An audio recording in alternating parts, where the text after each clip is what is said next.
En la Biblia, la Escritura, la palabra de Dios, encontramos los primeros 5 libros que son atribuidos a Moisés. En el ambiente o en el argot evangélico, cristiano o religioso, se le conoce como el Pentateuco.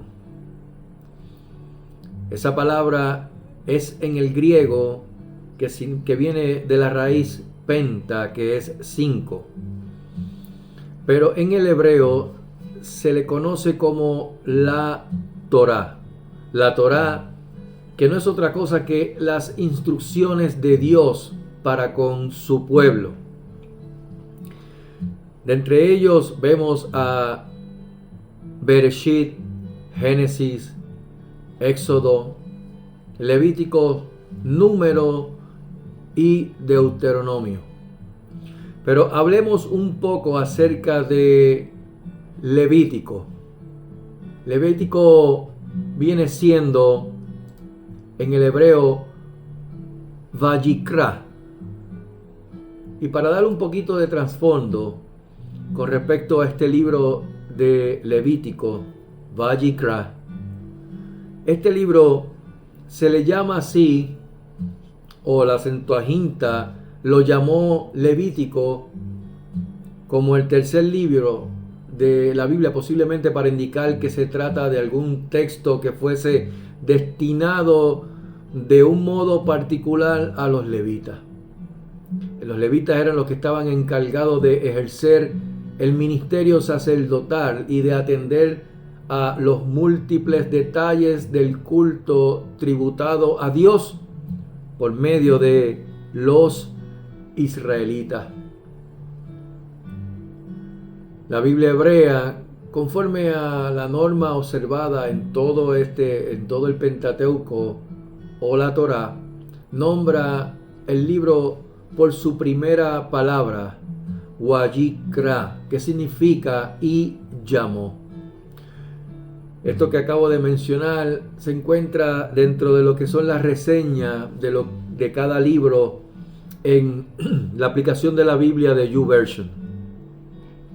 Habla acerca de los levitas, el contenido, ¿verdad?, del libro como tal, que en su mayor parte el Levítico está formado por un conjunto de prescripciones extremadamente minuciosas, tendientes a hacer del ceremonial cúltico como una expresión de la fe en Dios, el eje alrededor del cual debía girar la totalidad de la vida del pueblo, en especial de los levitas. Así que tenemos el libro de Levíticos. Pero quiero hablar acerca de el capítulo 5, por tocar un capítulo, porque hay una mala concepción de lo que se conoce del Antiguo Testamento, de la Torá. Lo conoces como el Pentateuco. Y es que, como es del Antiguo Testamento, ya esa palabrita Antiguo Testamento es como dado como que ya es viejo, obsoleto, anticuado, que ya no sirve, que ya está descontinuado. Y de hecho yo hice unos videos y un escrito primero acerca de el nuevo pacto o pacto renovado, el cual pues les invito a que lo puedan ver, porque ahí hablo acerca de ese término, nuevo pacto o pacto renovado. ¿Qué fue lo que fue nuevo en ese pacto?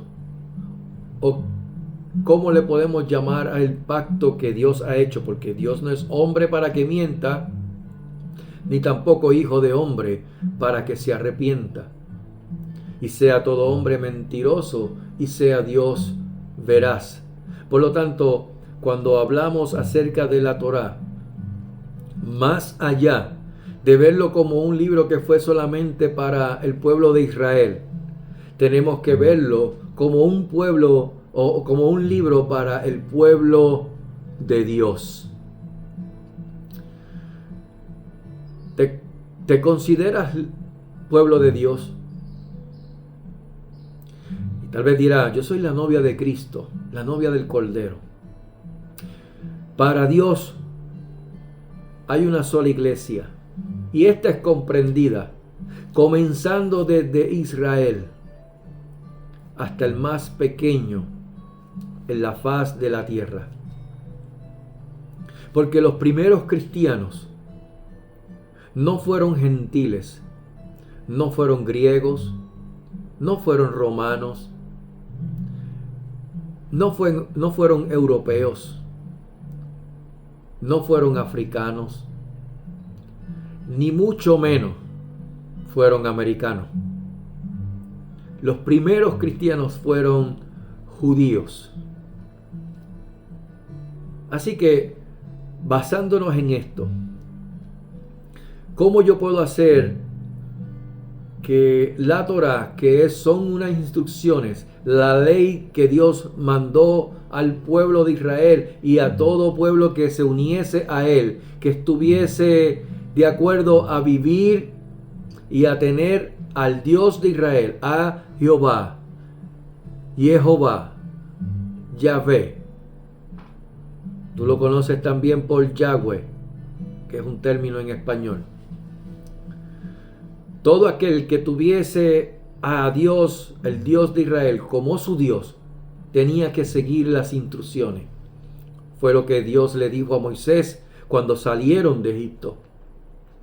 Pero quiero hacer esta introducción antes de comenzar, porque es interesante que este capítulo 5, que pudiéramos verlo como algo extraordinario o algo ordinario. El asunto es cómo lo vamos a aplicar, cómo vamos a llevarlo a la aplicación a la vida diaria o cotidiana. El asunto está que la ley de Dios, compuesta de 613 mandamientos, preceptos, instrucciones, ordenanzas, hoy día ni el erudito judío ultraortodoxo más religioso, más prominente en Israel, ni siquiera esa persona puede cumplir toda la ley. Solamente Jesucristo cumplió toda la ley. ¿Acaso por eso entonces nosotros debemos descartarla? Porque ya Jesús la cumplió, y como Jesucristo la cumplió, pues ya no tengo necesidad de cumplirla. Escúcheme bien. No. Te está volviendo legalista, Saúl. Puedan tomarlo como quieran tomarlo. No me va a molestar. Pueden decirme legalista, fundamentalista y todos los listas que quieran poner. El asunto está que la Biblia dice que ni una jota ni una tilde pasaría de su palabra, y que el cielo y la tierra pasarían, pero que su palabra no pasaría, y que toda la escritura, y cuando el apóstol Pablo dijo toda la escritura, no existía el Nuevo Testamento. Apenas el apóstol Pablo estaba escribiendo sus cartas a las iglesias. De modo que lo que el apóstol Pablo hablaba era acerca de la Torá y de los libros poéticos y proféticos. Entiéndase, los profetas mayores y profetas menores. Y no porque unos fueran más grandes que otros, sino por el contenido de sus escritos. Contenidos en pocos capítulos o en muchos capítulos. Por decir, el libro de Isaías, la profecía de Isaías, consta de 66 capítulos, que se conoce como la Biblia del Antiguo Testamento, porque la Biblia completa contiene 66 libros.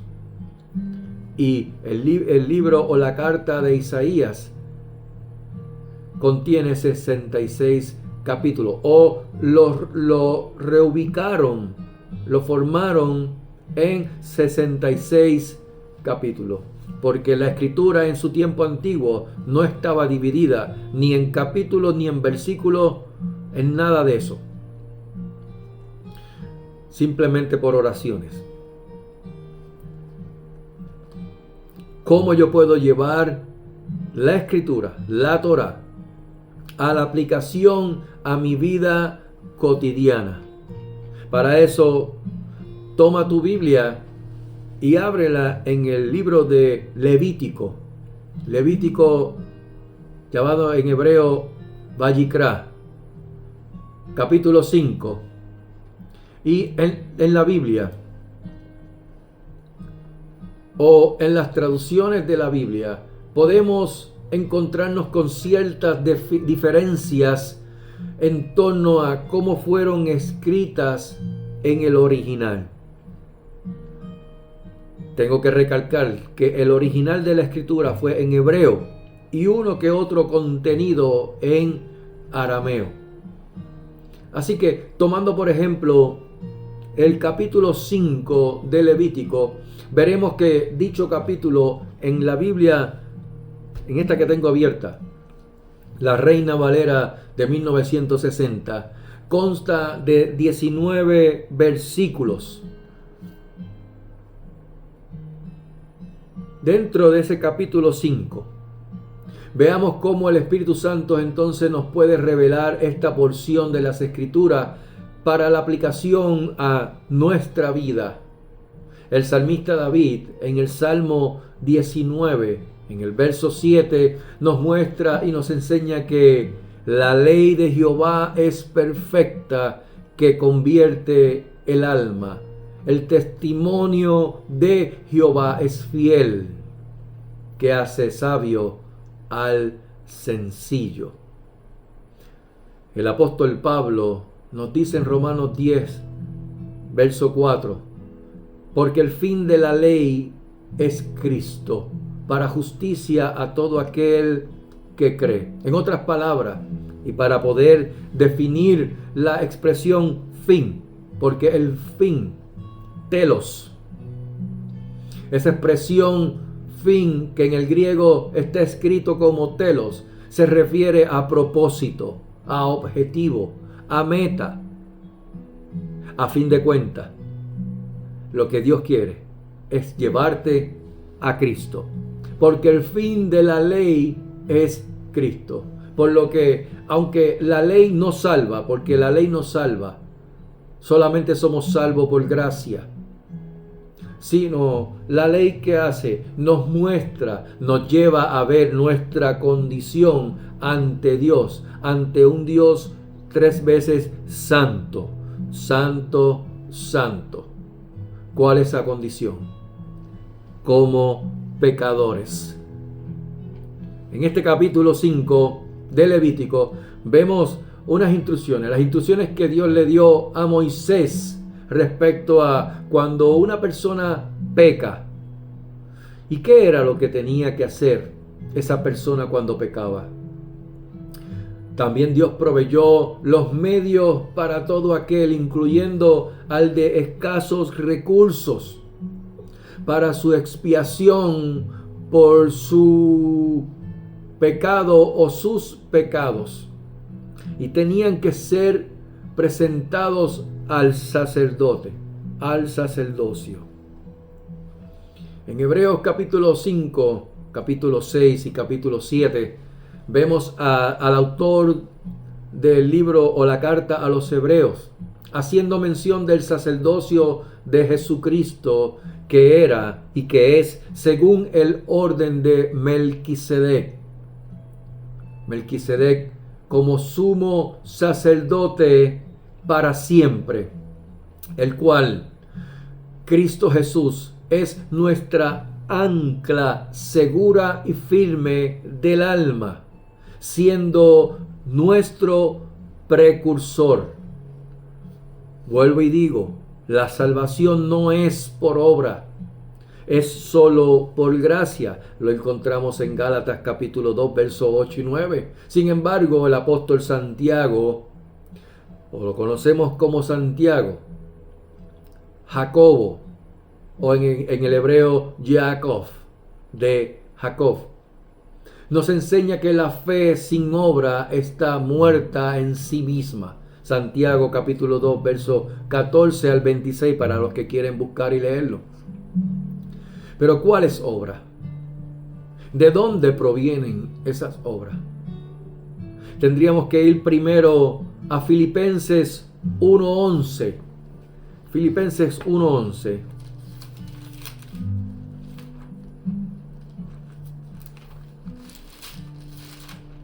Dice: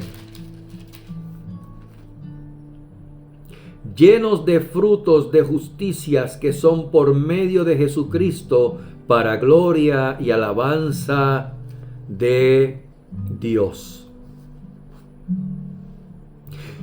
También en Gálatas capítulo 5, verso 22.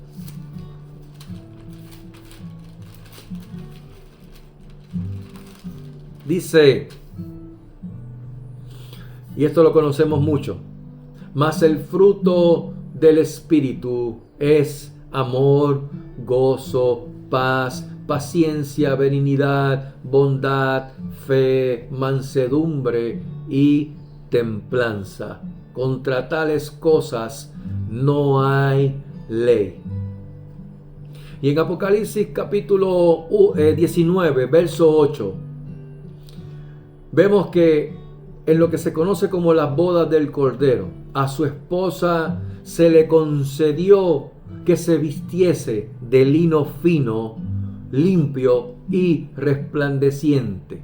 Y explica lo que es el lino fino, para los que tienen duda de qué es el lino fino. Dice que el lino fino es las acciones justas de los santos. Ahora bien, ¿qué pues? Como dijo Pablo a la iglesia en Roma, ¿qué pues? ¿Pecaremos porque no estamos bajo la ley, sino bajo la gracia? En ninguna manera. Romanos capítulo 6, verso 15.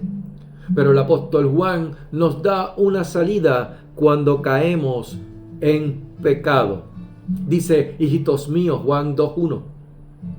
Estas cosas os escribo para que no pequéis. Y si alguno hubiere pecado, abogado tenemos para con el Padre, a Jesucristo el justo. Aleluya. ¿Qué podemos hacer entonces con Levítico? Vayamos a Levítico. ¿Qué podemos hacer entonces con Levítico capítulo 5 cuando habla acerca del que peca? ¿Cómo lo aplicamos a nuestras vidas en el día de hoy? No hay un templo. Nadie puede cumplir con la Torá, con los 613 mandamientos, porque no hay un templo en Jerusalén. Y muchas, más de 200 mandamientos o preceptos son relacionados al templo en Jerusalén, a los sacrificios en el templo en Jerusalén. No en Europa, no en África, no en Asia, no en China, no en Estados Unidos, no en América completa, en Jerusalén. Y aquí hago una pausa, aquí hago una salvedad. La iglesia es templo del Espíritu Santo. Pero escuche bien, es la iglesia de Jesucristo, la que fue lavada por la sangre del Cordero cuando murió y resucitó de una cruz en el Gólgota, en el Calvario. Pero para el pueblo judío, para Israel, Jesucristo es más que un profeta. Es solo un profeta. no lo ven como el Mesías, no lo ven como el Señor y Salvador de sus vidas. Aunque tengo que decir que muchos judíos e israelitas ya han conocido, han aceptado, han reconocido, se han arrepentido y han dado su vida al Mashiach, Yahshua HaMashiach, Jesucristo. No se duerman, porque el avivamiento que Dios tiene para el mundo, para la iglesia completa, dentro de ese avivamiento está el pueblo de Israel, muchos judíos que está aceptando a Jesucristo como su Señor. Y ellos sí necesitan un templo. Así que cuando se habla acerca del sacrificio en Daniel, cesar el sacrificio y la ofrenda en el templo y se sienta en el templo, no está hablando de la persona cristiana cuya persona es el templo del Espíritu Santo, sino del lugar allá en Jerusalén, cuando se construya el tercer templo que va a ser dedicado, lamentablemente, al anticristo, el cual se sentará en el lugar santísimo, haciéndose pasar como Dios, buscando toda la oración, creyéndose Dios. Lo dijo Daniel, lo dijo Jesús. Si ellos, y es la palabra de Dios, y Jesús es la palabra, el verbo, como dice Juan 1:1, en el principio era el verbo, la palabra, el verbo era con Dios, y el verbo era Dios. Todas las cosas por Él fueron hechas, y nada de lo que fue hecho hubiese sido hecho si no hubiese sido por Él. Así que, si lo dijo Él, yo lo estoy repitiendo, no son mis palabras, es la palabra de Jesucristo. Así que, ¿cómo aplicamos Levíticos capítulo 5 a nuestras vidas? No hay un templo, como mencioné, un templo donde podamos llevar nuestras ofrendas expiatorias. Ya el cristiano, la persona no necesita eso, porque cuando Jesucristo murió, el velo del templo que dividía el lugar santo del lugar santísimo se rasgó. Dios lo rasgó en dos, de arriba a abajo, o sea, del cielo a la tierra. Lo rasgó en dos. ¿Para qué? Para que ya entonces, con el sacrificio de Jesucristo, una vez y para siempre, siendo el Cordero de Dios inmolado, para expiación y en propiciación por tu pecado y por mi pecado, siendo Dios quien quiso quebrantarlo, sujetándolo a padecimiento, como dice en el libro de Isaías capítulo 53, y que también siendo sumo sacerdote según el orden de Melquisedec, ya no necesitamos de hacer ofrendas expiatorias, cogiendo un corderito o un palomino o animal que Dios había establecido para poder hacer un sacrificio, llevarlo al sacerdote para expiar nuestros pecados durante ese año. No, Jesús lo hizo una vez y para siempre, para que todo aquel que en Él cree no se pierda, mas tenga vida eterna. Pero ¿sabes qué? Para Dios, tus acciones cuentan. Tus acciones cuentan. Lo acabamos de mencionar en Filipenses y en Gálatas y en Apocalipsis. ¿Por qué cuentan? Porque esas acciones tuyas, las acciones justas de los santos, ¿por qué cuentan? Porque la fe sin obra está muerta en sí misma. Y cuando el Espíritu Santo, el Espíritu de verdad, nos convence ¿de qué? De pecado, como dice Juan 16:8, de justicia y de juicio. nos guía a toda la verdad. ¿Y quién es la verdad? Jesucristo. Juan 14:6. Yo soy el camino y la verdad y la vida. Nadie viene al Padre sino por mí. Y en Hebreos capítulo 12, verso 2 dice, nos muestra que pongamos nuestros ojos en Jesús. Fijémonos nuestros ojos en Jesús, autor y consumador de la fe. Aleluya. ¿Y cómo yo sé que tengo mis ojos, mi mirada puesta en Jesús? ¿Cómo?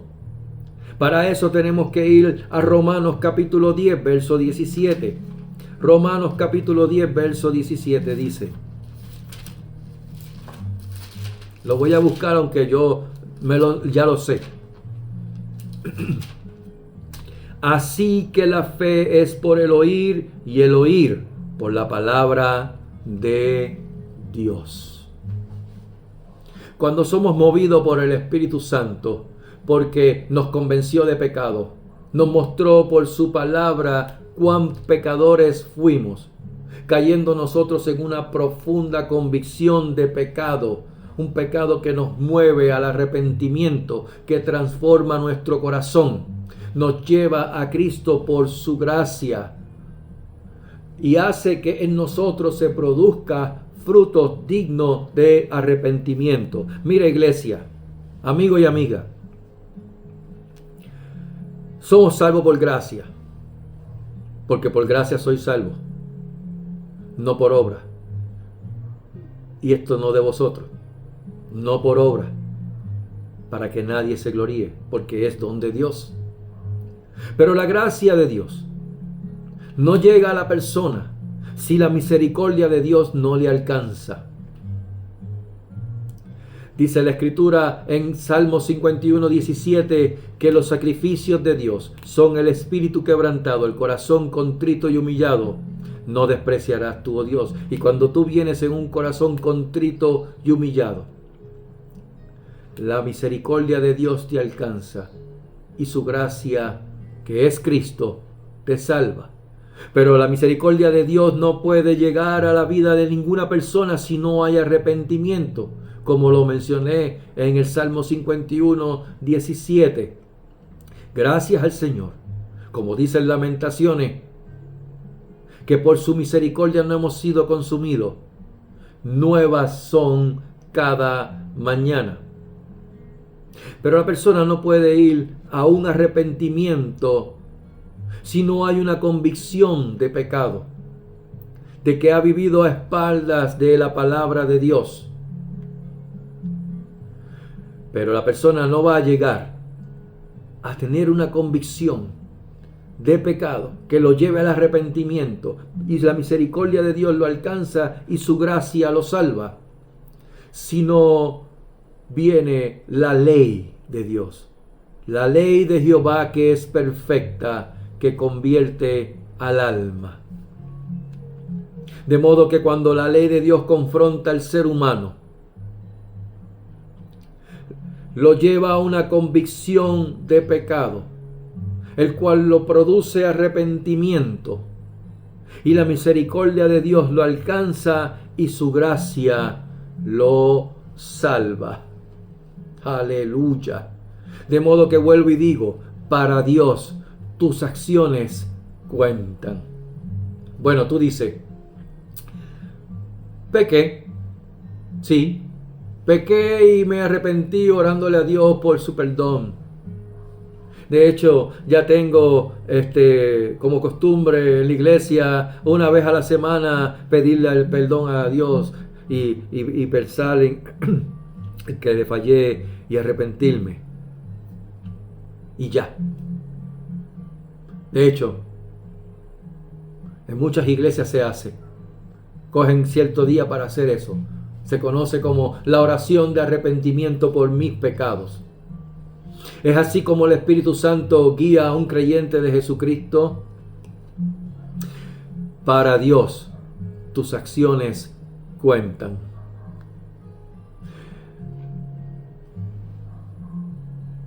¿De qué le vale al hombre venir un día y decir: Señor, me arrepiento de este pecado, de este pecado, de esto, hice esto, hice aquello, perdóname, perdóname? Y no bien sales del lugar o sales de orar y vuelves y cometes el mismo pecado. Y mucho cuidado, porque la Escritura nos habla, y fue Jesús el que hizo referencia, que cuando un espíritu sale de la casa,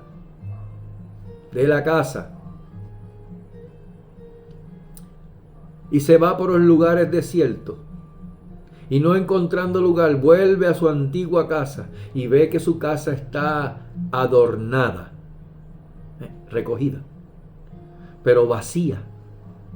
Dice que se va y vuelve con 7 espíritus peores que él.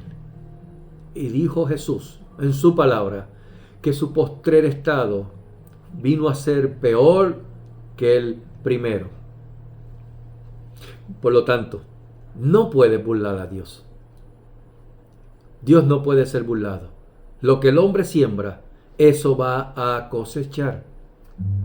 No puedes decir que te arrepentiste porque nos reunimos y hicimos un minuto de silencio meditando en lo que hicimos mal, en el pecado que hicimos, diciéndole a Dios que nos arrepentimos, y el resto de las semanas vuelve a hacer lo mismo y tal vez peor o con más frecuencia.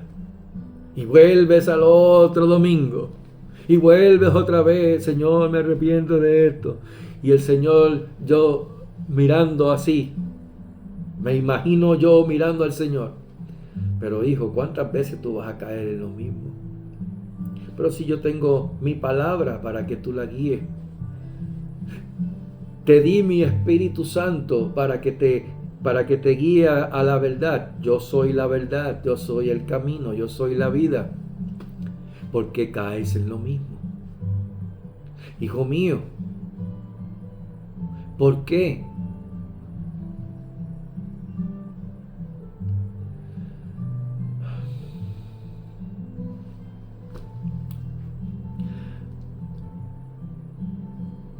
La Escritura dice: hijitos míos, no pequéis. No pequéis. Pero si alguno hubiere pecado, abogado tenemos para con el Padre, a Jesucristo el justo. De modo que, si ya conocemos la Escritura, sabemos que la Escritura está escrita para enseñarnos, para corregirnos, para redarguirnos, para instruirnos en justicia, en su justicia, a fin de que el hombre de Dios sea perfecto, enteramente preparado para toda buena obra. Procuremos utilizar la Escritura. Y si leemos en el capítulo 5 de Levíticos, dice: si alguno pecare por haber sido llamado a testificar y fuere testigo que vio o supo y no lo denunciare, él llevará su pecado.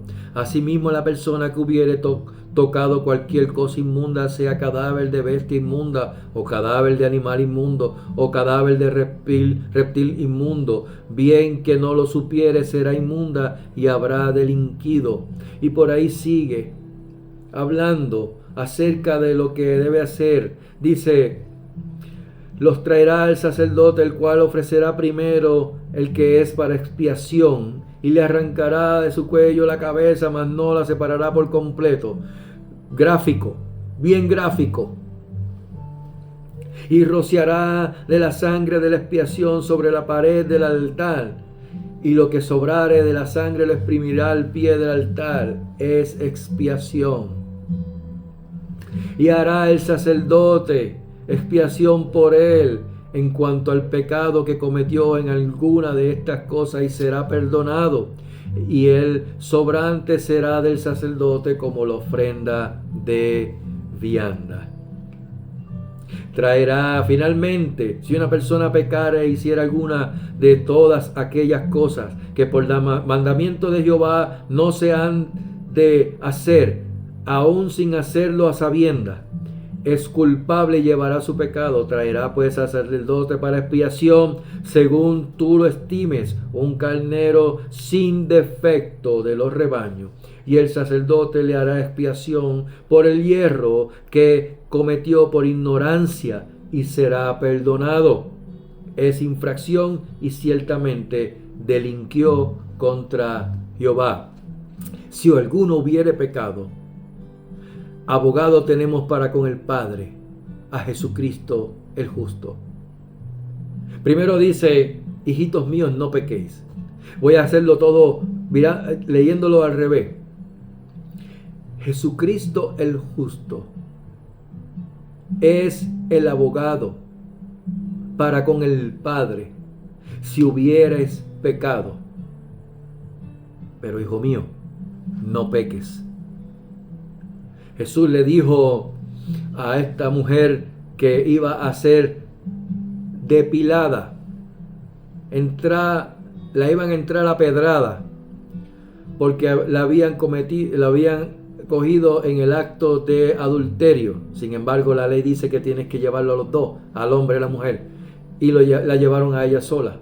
Y Jesús, sin mediar una palabra, escribió en tierra el cual está en la escritura que dice que se escribe en polvo porque para que el viento se lleve eso y no haya memoria de eso. Y solamente le dijo a los que la acusaban, si alguno estuviese sin falta, que no haya cometido pecado, be my guest, arrójenle la primera piedra. Y cada uno, desde el mayor, o sea, desde el más viejo, desde el que estaba desde joven pecando, hasta el más pequeño, hasta el más jovencito, cada uno tiró sus piedras al suelo y se fue. Y Jesús le dijo, ¿dónde están los que te condenan? La mujer le dijo, no hay ninguno. Y él le dijo, ni yo te condeno. Pero ¿sabes qué? Vete y no peques más. Hijito mío, no pequéis.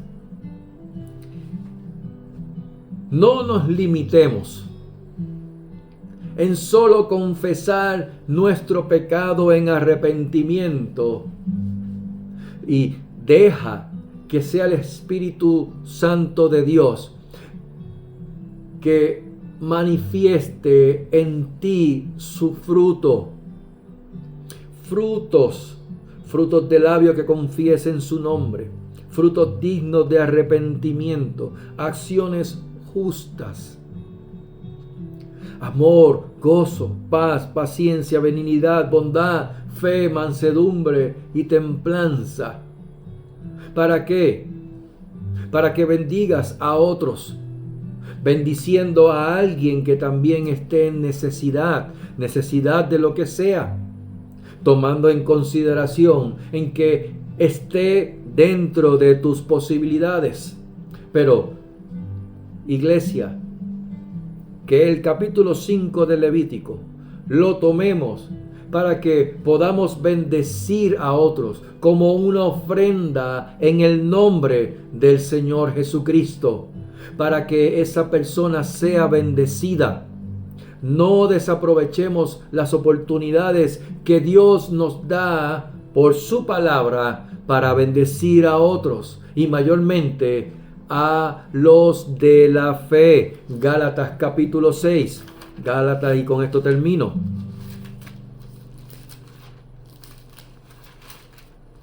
Gálatas capítulo 6, verso 10.